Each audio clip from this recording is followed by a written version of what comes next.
5 hábitos que você precisa eliminar antes que seja tarde demais.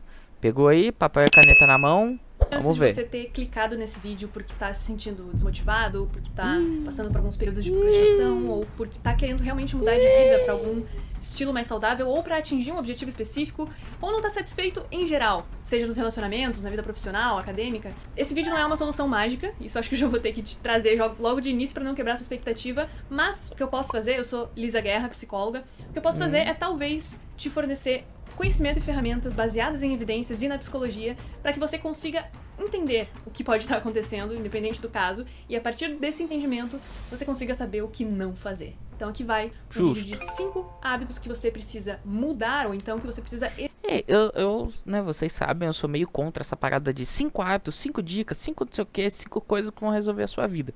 Mas vamos ver se vai ser algo realmente específico ou algo genérico, né? Evitar de reproduzir na sua vida e como você vai identificar eles e se é o seu caso ou não, aí que vem a parte legal. Eu quero falar nesse vídeo sobre o que a gente chama na terapia cognitivo-comportamental de modelo cognitivo. O que é o modelo cognitivo? Modelo cognitivo é praticamente a forma com que nós pensamos e a forma com que os pensamentos automáticos que nós temos ao longo do dia influenciam no nosso comportamento, nos nossos relacionamentos, vida profissional, e esses pensamentos geralmente eles estão atrelados a crenças. Aí, o que é a crença em si? Desde pequeno, a gente tenta entender nós, o mundo ao redor e as nossas relações.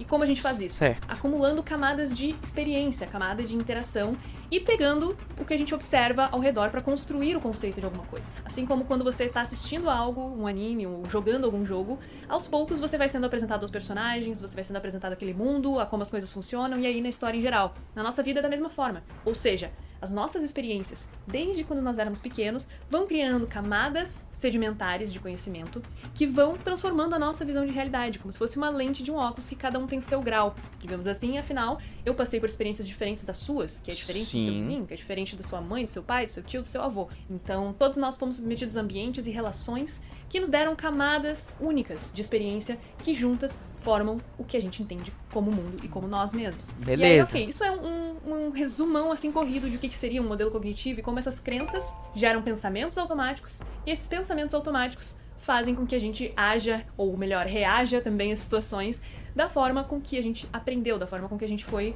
ensinado e da forma que a gente absorveu do mundo. Um exemplo que eu gosto muito de usar aqui, se você acompanha os vídeos você já escutou, é de uma criança que está submetida a um ambiente onde ela é constantemente instigada a pensar que é burra, incapaz, ou que não tem a capacidade de realizar alguma tarefa sozinha. Eu cresci nesse ambiente aí, eu posso falar que é uma bosta.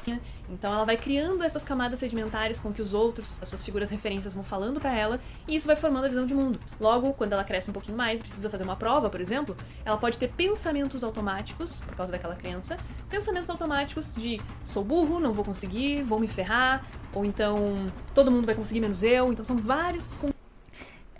Pode ser, né, no meu caso, que nem eu falei, eu cresci nesse tipo de ambiente. O que eu tive durante muito tempo, ainda é uma briga muito grande, né, para que eu me liberte disso, é querer ficar provando para os outros que eu sou capaz de fazer aquilo que a pessoa disse que eu não sou a todo momento. Então, né, eu era criança, eu escutava muito, pô, você não vai conseguir fazer isso, não sei o que, tal, você é assim, você é assado, você não é inteligente, você é tonto, asno, essas coisas todas. Então, eu levei isso para um lado que eu estudava mais, fazia mais, corria mais atrás para que eu fosse muito bom naquilo do que a pessoa tá falando que eu não era capaz, para virar lá para a pessoa e falar: olha, você falou que eu sou ruim nisso, eu sou muito bom nisso. Fale que eu sou bom. E isso sempre me frustrava porque isso nunca acontecia. De, nossa, não, eu falei que você não ia conseguir, mas pô, você conseguiu. Que era a minha expectativa ali quando era criança, até um pouco mais jovem, até adulto, esse acompanhamento. Até hoje é difícil me livrar desse pensamento, às vezes, que ficou no automático. E isso não acontecia, e isso gerava uma frustração. Aí aquilo que eu já tinha trabalhado, tinha ficado bom, eu já não queria fazer mais, porque eu, tipo, não me sentia mais motivado para fazer aquilo.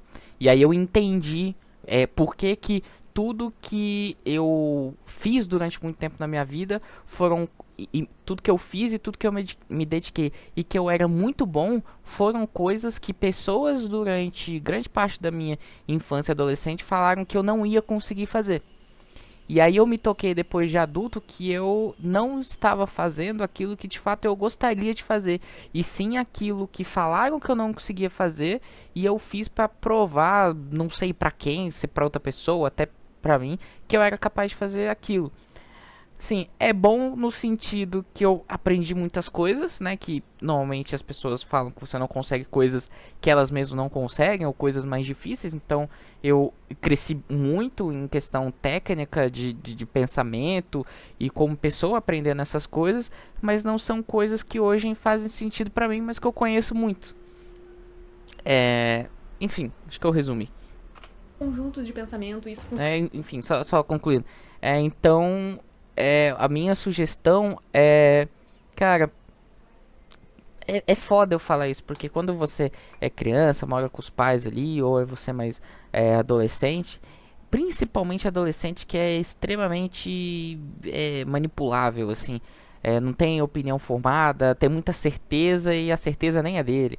É, cara, tenta descobrir aquilo que você quer fazer e não aquilo que o outro falou que você tem que fazer. Independente de quem seja, seja familiar, amigo, papagaio, periquito. Eu sei que é bem complicado fazer isso sendo criança, adolescente, ou até um jovem adulto, vamos dizer assim, mas é a minha sugestão. Minha sugestão.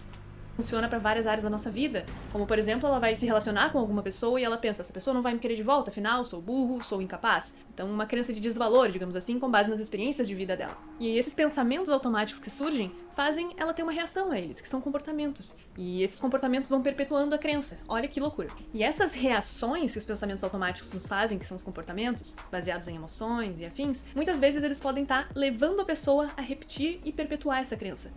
E aí, só fazer um parênteses que eu lembrei agora, né? Que eu tava falando que eu disse, né? Que quando alguém falava que eu não conseguia fazer uma coisa e que eu queria fazer e tal. E isso se estendeu na minha vida adulta durante muito tempo, né?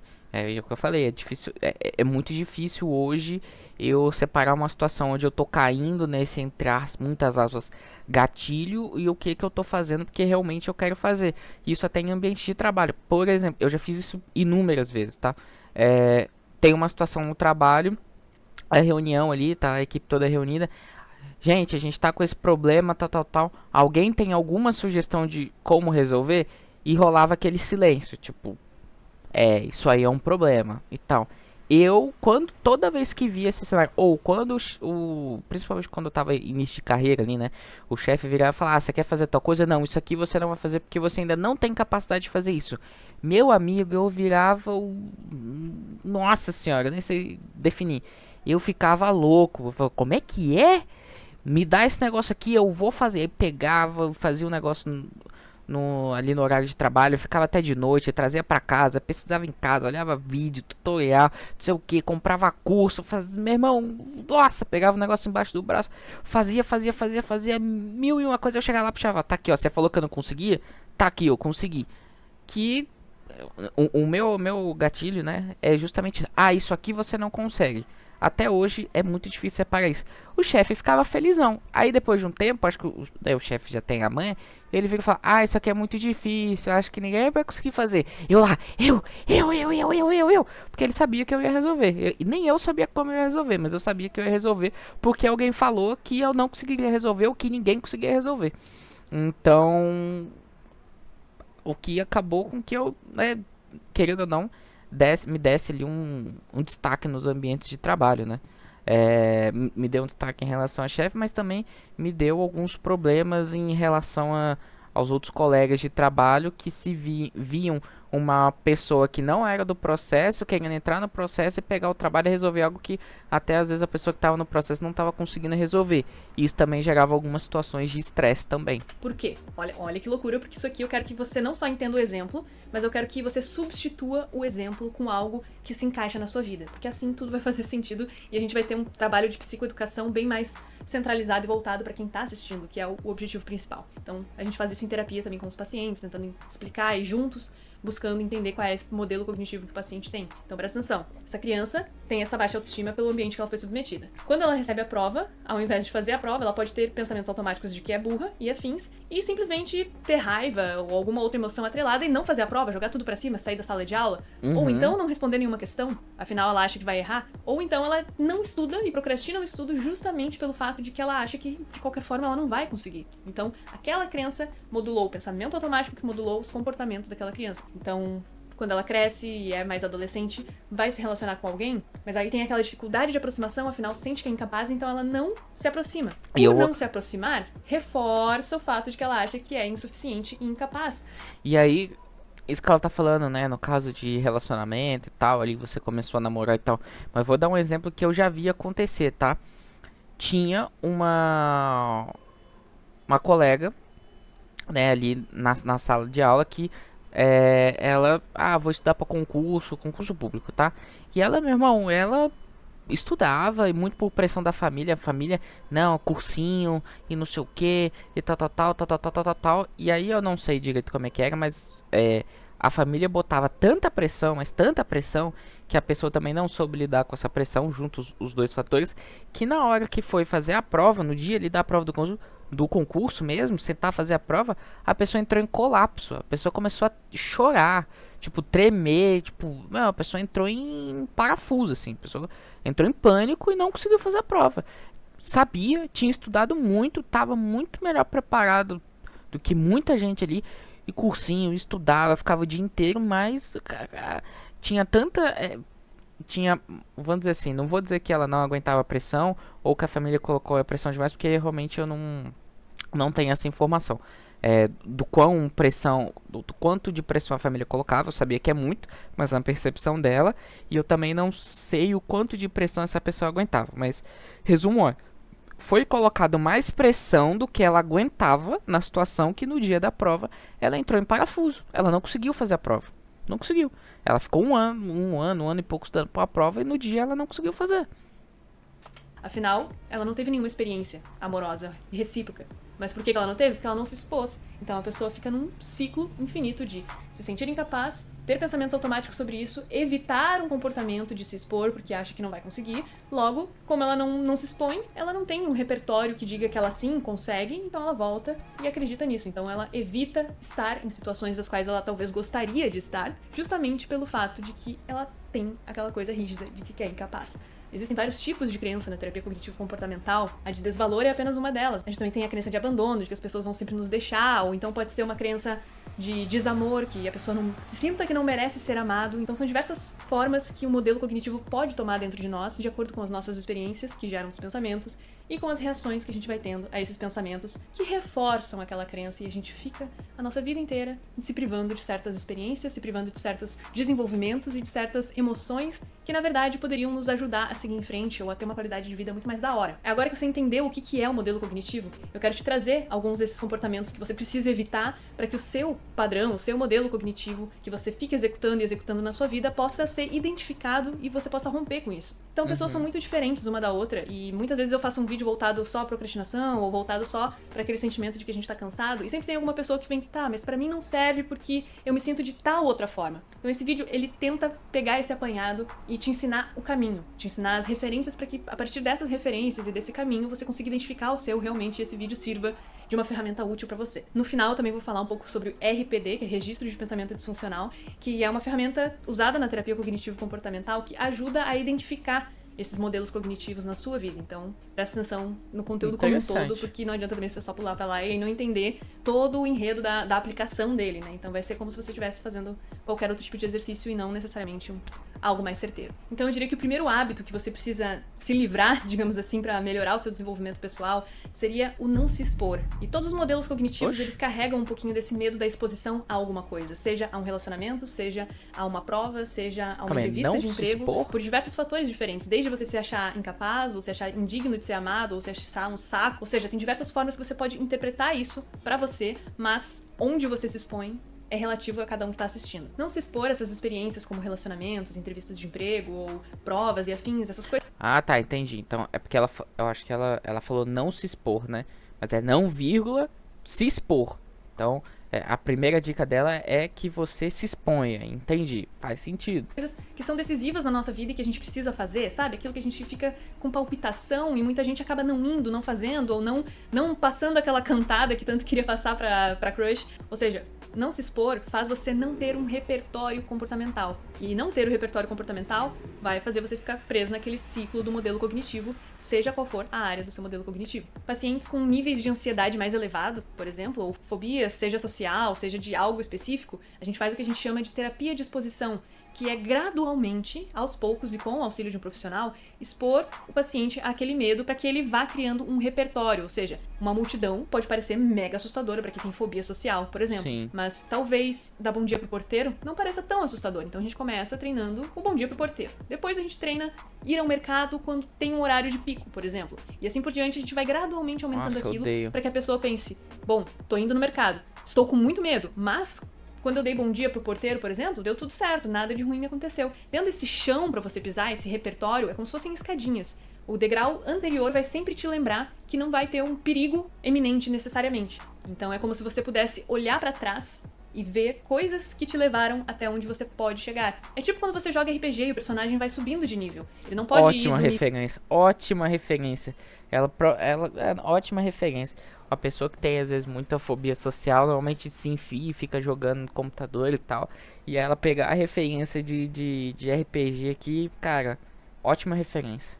nível 1 direto pro nível 100, por exemplo. Mas ele pode ir do nível 1, 2, 3, 4, 5, 6 e assim por diante. É progressivo. E as habilidades dele só vão evoluir e ficar melhor com base nas anteriores. Próximo ponto que pode atravessar diversos modelos cognitivos é a procrastinação. Ela pode vir por diversos fatores diferentes, dependendo do seu padrão de comportamento. Mas ela pode ser desde o excesso de estímulos, como o TikTok, Reels, todas essas redes que vão te deixando saturado de coisas e de informação. A gente tem um vídeo sobre síndrome do PC Gamer, que é um termo bem popular que a galera tá usando pra quem tá com aquela ressaca de jogar jogos, que não tá conseguindo engajar nas tarefas, mas isso vale pro aspecto geral.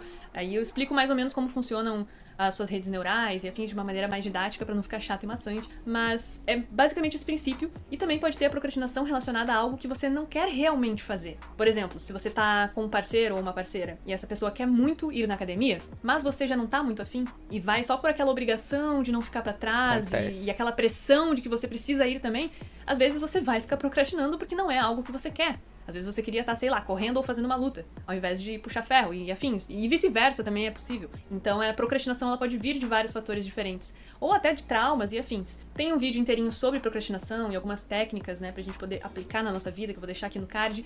Mas identificar o seu modelo cognitivo e perceber se a sua procrastinação vem de algo que na verdade você não queria estar fazendo e o que você pode fazer pra mudar isso, ou se a sua procrastinação vem de uma exaustão mental por estar realizando alguma outra tarefa que tá tomando todo o espaço ali da sua circuitaria mental. Terceiro hábito para você ficar atento é a falta de exercício físico. Quando eu digo falta de exercício físico, por diversos fatores diferentes que ele é importante. Não só pela autoestima, porque afinal uma pessoa que se sente vulnerável ou incapaz naquele modelo cognitivo, tendo a autoestima que um exercício físico pode te proporcionar, ela pode ter mais coragem para se expor, para quebrar aquele ciclo de evitação do comportamento.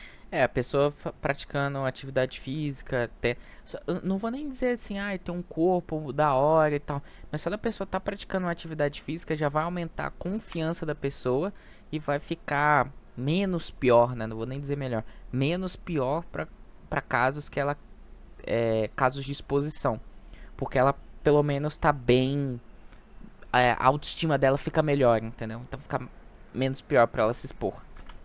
Afinal, ela tá se sentindo pelo menos bem com ela mesma. Então já é um caminho, já é um degrauzinho que você consegue passar mais pra frente. Mas o outro fator, que também é o que mais me encanta, é o fator da neuroplasticidade. Nosso cérebro é cheio de neurônios que vão se conectando e criando camadas, e mais braços que vão se conectando a outras coisas e a outras memórias, formulando mais conhecimento e mais formas de conseguir pensar nas coisas. A neuroplasticidade ela é muito útil, seja para raciocínio lógico, seja para formulação de memória, seja para uma pá de coisas e evitação de doenças neurodegenerativas e afins. E é comprovado já cientificamente e não há mais nenhuma dúvida de que exercícios físicos colaboram aí pro bem-estar da sua neuroplasticidade. Então é algo muito importante tanto pro seu externo quanto pro seu interno, a nível intelectual. Esse fator da neuroplasticidade, inclusive, pode até te ajudar com o anterior, que era da procrastinação, porque afinal ele vai conseguir te ajudar a ficar mais engajado nas tarefas. O quarto lugar, eu acho que é o que mais me pega, é o meu calcanhar de Aquiles também, que é a questão do sono. Nosso cérebro é como se fosse uma cidade. De noite, por mais que a gente durma ache que a gente desligou, o cérebro continua vivo, continua funcionando e continua executando coisas dentro da sua cabeça, porque é uma loucura. Afinal, a cidade tem vida à noite mesmo assim. E pelo fato de você estar dormindo, você talvez não perceba, mas o sono, ele é muito importante porque ele limpa as toxinas. É como se o caminhão de lixo estivesse passando na sua rua, digamos assim, e fazendo a varredura daquilo que você não quer mais ou daquilo que não é importante. Se privar de sono faz com que você acumule essas substâncias e essas toxinas, e ao longo dos dias isso vai te deixando cansado, você pode ficar com um cansaço crônico, uma fadiga decisória, pode ficar muito mais difícil se engajar em tarefas também e impacta na procrastinação. Né? Então acho que o sono ele é um fator extremamente importante. Cara, o sono é complicado. Eu peco muito no sono. Desde que eu me entendo por gente, eu durmo mal. Eu sempre dormi mal, velho. Eu realmente preciso mudar isso em algum momento da minha vida, mas... Cara, é muito complicado. Conseguir dormir mais e melhor tá realmente muito complicado, muito complicado. Para você regular. Então, o hábito de dormir mal, melhor dizendo, é um hábito que vai te deixar defasado, independente do seu modelo cognitivo. E nesse vídeo aqui, chamado Por que você está sempre cansado, a gente fala um pouquinho também sobre a higiene do sono e a importância dela, de como ter um sono melhor e de maior qualidade. É do Matthew Walker, a pesquisa, e é bem bacana da gente acompanhar. O quinto fator, mas não menos importante, é evitar descansar da mesma forma que você ficou cansado. Ficou meio ambíguo essa frase, mas eu vou explicar um pouquinho melhor. Alguém que faz home office, por exemplo, tá ali full time no seu computador. E depois, bom, terminou o expediente, o que a pessoa faz? Vou assistir uma série, vou jogar, vou ficar no TikTok. Ou seja, se expõe novamente a telas, sendo que aquele ambiente, aquilo já foi o estressor e que causou o cansaço. Então, eu erro nisso aqui. Erro e erro muito. Eu trabalho o dia inteiro, né, no computador. E o meu descanso eu vou jogar alguma coisa no computador, eu vou fazer live, eu vou assistir alguma coisa que também é no computador. Então eu ando muito pouco, eu me exercito muito pouco. E às vezes, né, por conta do trabalho, não consigo ir também na academia naquele dia. Porque se eu for na academia eu não vou conseguir fazer a live. E aí eu realmente tô tentando fazer a live aqui todo dia e tal. Cara, isso aí faz muito sentido porque o corpo ele realmente fica estressado, entendeu? Vou dar um exemplo, eu trabalho, né, no computador e o meu descanso é no computador. Aí você fica ali com o olhinho tremendo, sabe? O olhinho fica aqui, eu não tenho coordenação pra fazer. Mas o olho fica tremendo e tal. E aí você fala, pô, mas eu não tô estressado. Eu tô aqui no computador à noite, eu tô descansando. Por mais que você esteja fazendo uma atividade que você gosta naquele momento, você precisa ter um outro estímulo pro seu corpo. Você precisa ter o estímulo físico e você precisa ter o estímulo mental. Se você fica só no estímulo mental, isso, cara, não sei te explicar, mas... Assim, não sei te explicar cientificamente, mas na sensação mesmo. O seu corpo, ele fica estressado, parece. Parece que fica... Seu corpo, ele fica em estado de alerta, ele fica armado, ele fica estressado. E isso vai te afetando ao longo do dia, você vai ficando mais estressado com os outros. Qualquer coisinha já começa a te irritar, você fica mais impaciente. Então, realmente faz muito sentido isso que ela tá falando. Então você não tá dando um respiro pro seu cérebro. E o mesmo vale ao contrário, pra também não demonizar as telas por extremo, porque também não é isso que eu quero dizer. Eu adoro jogar, eu adoro assistir coisas, eu trabalho na tela e isso é um problema pra mim também. Mas o ponto aqui é, alguém que trabalha com algo mais braçal, algo mais cansativo fisicamente, pra descansar, faz total sentido sentar no sofá, deitar e assistir alguma coisa, e não, sei lá, correr uma maratona pra você ficar relax, tipo, não combina, né? Aí o cansaço físico a gente entende, mas quando é o cansaço mental, aquela fadiga mental, a gente acaba deixando acumular. Então sim, as telas elas nos fazem ficar mais cansado, elas nos trazem essa exaustão e às vezes é difícil também engajar nas suas tarefas justamente porque você não tá descansado, afinal você acha que está descansando, mas você tá fazendo a mesma atividade que foi a que te cansou. Então, eu trabalho em home office, então, meu Deus, eu nunca mais vou poder assistir uma série. Não é isso. Mas quem sabe antes de assistir uma série, você não dá uma caminhada, espairece, senta um pouco na rua, pega um sol, e depois de assistir a série, talvez você consiga dar aquele respiro que o seu cérebro precisa, e você não fique sempre exausto, e essa exaustão não te leve sempre pro lado negativo das coisas e das situações. Sim. Tá, agora como prometido, vamos falar sobre o RPD, que é o Registro de Pensamento Disfuncional. Isso é um jeito muito interessante da gente entender qual é o nosso modelo cognitivo, quais são as nossas crenças e o que é que a gente tá evitando fazer e de que forma. Porque isso é muito sorrateiro, porque é a forma com que a gente vê o mundo. É sorrateiro demais, porque como a gente sabe que o mundo é assim se a gente não tira o óculos nunca? Então a nossa lente tá sempre embaçada, tá sempre suja e a gente acha que aquilo é a realidade. Mas quando a gente percebe que na verdade... porque, né, a rede social ajuda muito nisso, né? A pessoa forma a bolha dela e ela acha que a opinião dela reflete o mundo, quando na verdade a opinião dela só tá refletindo a bolha que ela tá inserida. Verdade, tal coisa pode ser muito mais algo que a gente colocou na cabeça do que algo que realmente seja real. Bom, eu vou explicar mais ou menos como eu explico para os meus pacientes. O ideal é que você faça com o auxílio de um profissional, mas o registro de pensamento disfuncional é quase como um caderno de anotações. Você pode fazer também pelo seu celular, não tem problema nenhum. Mas é onde você pega situação, pensamento e emoção. Esses 3 pontos. Situação, pensamento e emoção. E cada vez que você se sente desconfortável, frustrado ou algum sentimento que seja incômodo, você coloca qual foi a situação, qual foi o pensamento automático que você teve naquela hora, qual a emoção que veio atrelada a isso, e para deixar ainda mais completo, qual o comportamento que você fez ou que você evitou por causa disso. Eu recomendo fazer isso durante umas 2, 3 semanas para que você tenha bastante situações e aí você consegue analisar o padrão por trás delas. Porque geralmente, quando a gente fala de modelo cognitivo, por mais diferentes que sejam as áreas e por mais diferentes que sejam os problemas, muitas vezes eles estão no mesmo modelo cognitivo. E aquele mesmo modelo cognitivo é o que tá te ferrando em várias áreas diferentes e às vezes não parece nem ter relação uma com a outra, um problema com o outro. Mas o seu fundo de verdade, às vezes, pode ser o mesmo. Então, para alterar o seu modelo cognitivo, primeiro você precisa entender qual ele é e de onde ele está vindo e sendo perpetuado. Então, um exemplo aí de RPD só para ilustrar, e aí você pode fazer na sua vida e ir percebendo esses padrões que você vai executando. Situação. A pessoa tem um encontro. Pensamento automático. Oh meu Deus, a pessoa não vai gostar de mim, porque eu sou um fracassado, eu sou um idiota, eu sou um burro, eu sou qualquer coisa. A emoção associada pode ser raiva de si, tristeza, frustração, enfim, uma série de emoções negativas diferentes. E aí o comportamento que desdobrou é ou a pessoa vai e fica extremamente ansiosa e aí acha que tá tudo dando errado e se culpa por isso enquanto está no encontro, então é um comportamento mais ansiogênico de estar lá, ou a pessoa pode evitar ir, desmarca e simplesmente não se expõe. Então, 2 situações ruins que vieram por causa do sentimento de frustração, por causa do pensamento que aquela pessoa não gostaria de você daquele primeiro encontro. Isso é um exemplo de RPD. Aí vamos imaginar que essa mesma pessoa continuou fazendo RPD e precisou mostrar alguma coisa no trabalho pro chefe. Ó, o resultado de tal coisa que eu fiz. Pensamento automático, tá uma merda, ninguém vai gostar, vão criticar o meu trabalho, não consigo nem mostrar isso porque tá horrível. Sentimento, medo, frustração, angústia. Comportamento, ou atrasa aquela tarefa, procrastina, não faz, ou então faz extremamente bem, de um jeito muito mais perfeccionista do que precisaria e investe de um jeito exagerado, prejudicando em outras áreas, ou então simplesmente fura com o chefe. Aí você percebe que ambas as áreas do RPD, por mais que sejam áreas diferentes, ambas parecem estar falando do mesmo modelo cognitivo, que é o modelo de desvalor.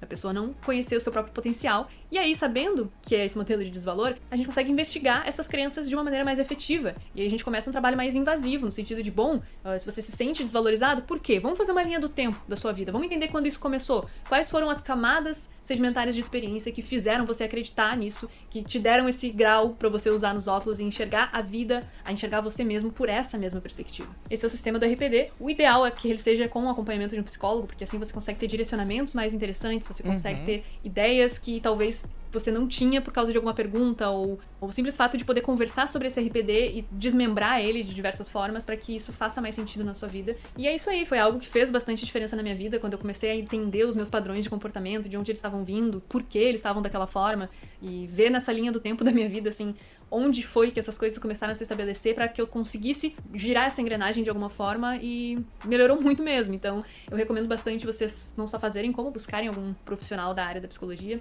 Essas ferramentas são da terapia cognitivo-comportamental, então também já fica a dica, se você quer trabalhar nesse viés, procurar um profissional que é nessa abordagem. Espero que eu não tenha trazido muita informação e te despejado muita coisa, mas são pontos que eu acho que é o básico da psicoeducação. Então, se uma pessoa sabe isso, entende o que é o modelo cognitivo e começa a reconhecer os seus, ela tem aí a estrutura base para fazer as outras coisas. Então é como se fosse ali o starter pack da terapia. Então eu queria muito compartilhar isso com vocês de uma forma... Cara, eu acho interessante você fazer esse RPD, né, que ela explicou aqui. Lógico, né, preferência e tal, com um psicólogo.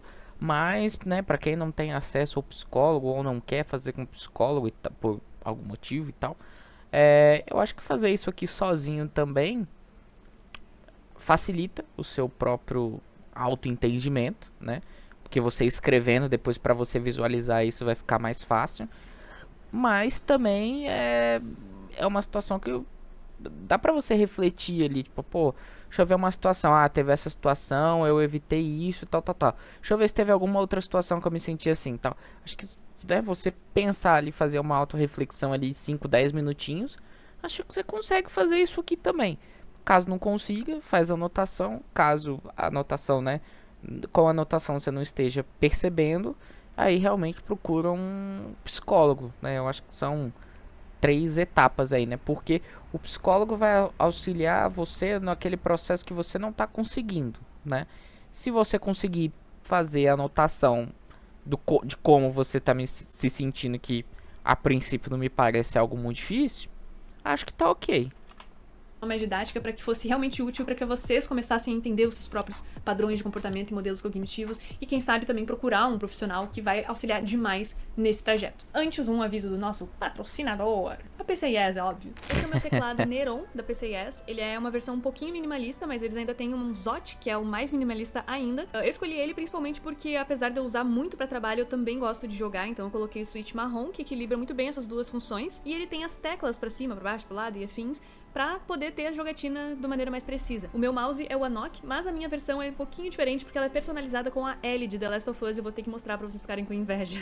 Mas sem dúvidas o componente favorito do meu setup da PCIS é o headset Murdoch, porque pra mim ele é o mais confortável de todos que eu já usei até o momento. Eu utilizava outras marcas equivalentes a esse, mas o Murdoch foi o mais confortável, assim, disparado. Você pode encontrar esses e outros equipamentos da PCIS no link que vai estar aqui na descrição e ainda ajudar o canal.